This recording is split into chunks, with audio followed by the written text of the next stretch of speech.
Wow, Joe. So there's a lot going on here around Willimantic. We just watched the video that Bruce John shared from Channel 3 News called Before and After Transformation in Wyndham. Wow, a lot of good things going on that I think, I've been aware of, you've been aware of, but it was great to see the inside of some of those buildings and hear from community leaders on the progress.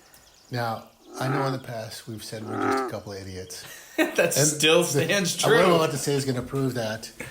Now, I can never keep straight which building is, the Murray building, and which building is that. So this video walks through each of them.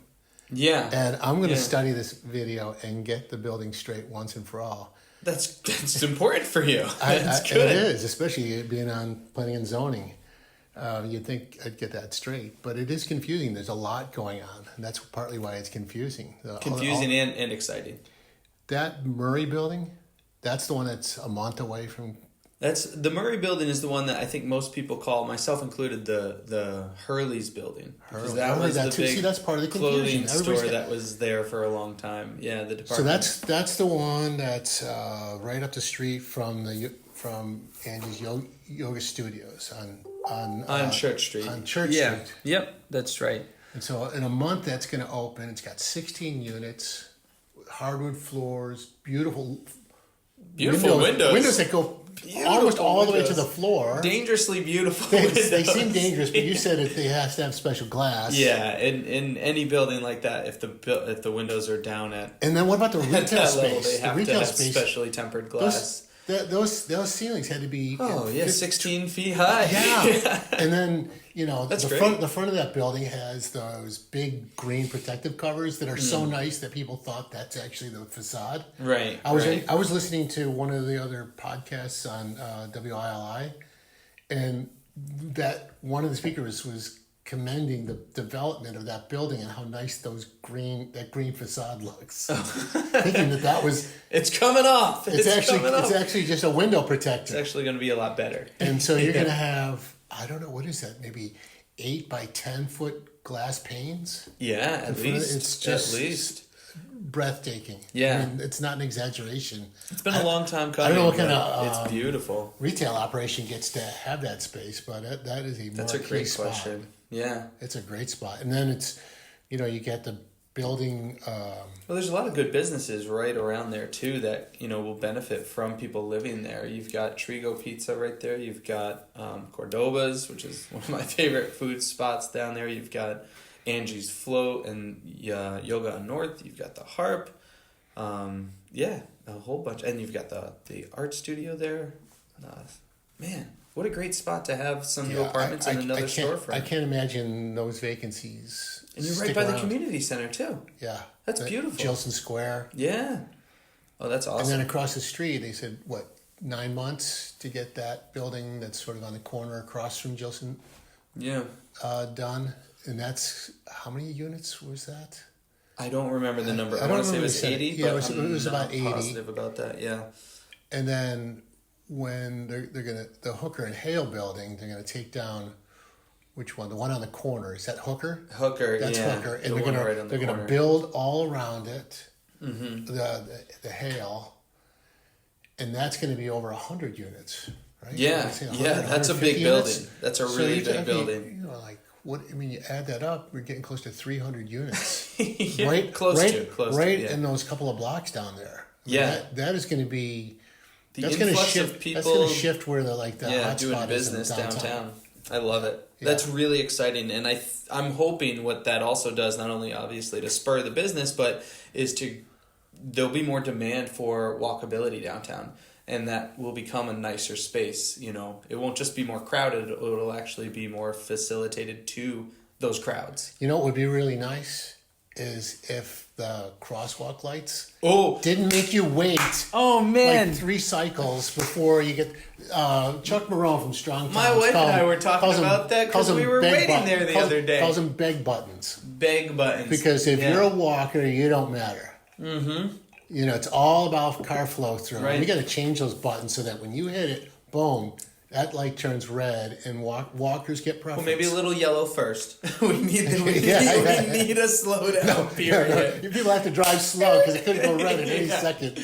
Yeah. Oh, that's so funny you said that, though. I had the same. Yeah, I agree. With all those people down there, we'll probably even have to have mid-block crosswalks, Oh, yeah. where, with the signs in it that say, stop for pedestrians. Yeah, it probably won't be the fastest route if you're a driver. Right. Right. So we'll have to make adjustments, but I think overall for the town, that's probably a good thing. Yeah. I wonder what challenges there'll be because that's a state road. Mm-hmm. And I wonder how much the town can do without the state. I know there's always a dance that's talked about and performed around that. So. I remember seeing architectural drawings from Martin Kelly's architect. Martin Kelly is the one that's doing a lot of these buildings down there, not the Murray building, but the Hurley building. Hurley. But a lot of the other ones. And that architect had lots of bump outs on Main Street. And that would shorten the distance to cross, generally slow down, create more protected parking. Oh, that's great. And he thought that was all something within the control of the town to do. Okay, well, so if only we knew someone that could help us answer that question. I think we're back to our town engineer, Brian Tarble. Maybe he would be the one that would That's know a great those point. sorts of things. Awesome.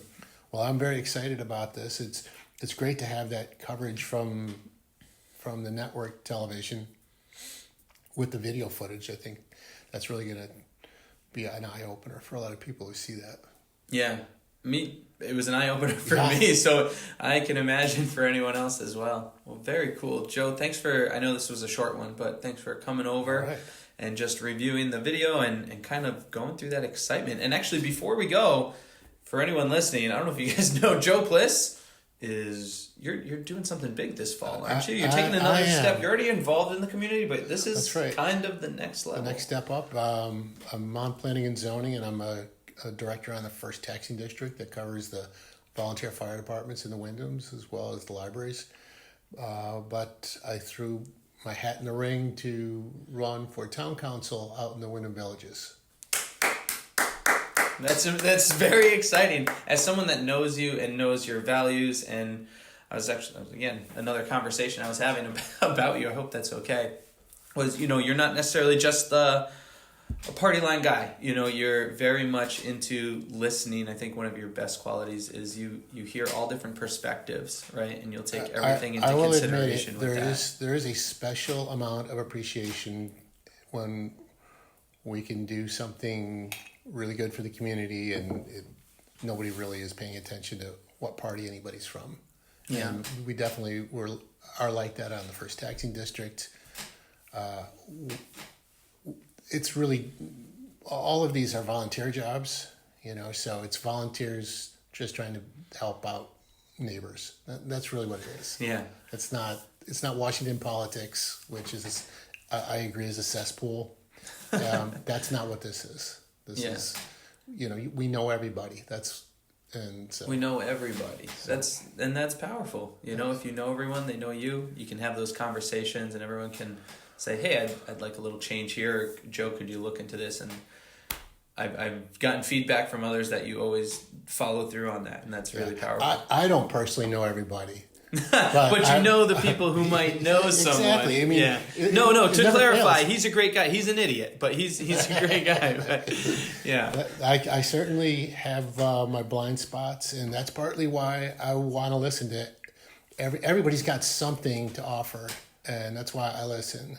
And even the ideas that I hold dear and true, over time they need a makeover. And you have to look at it again and say, does that still make sense? And, the last decade has certainly made me, revisit things that I thought were true, and times change. So, there has to always be openness to, especially around sacred cows. You have to be able to talk about everything and put everything on the table. And so I'm willing to do that. And I think out of that listening comes the magic of solutions that work.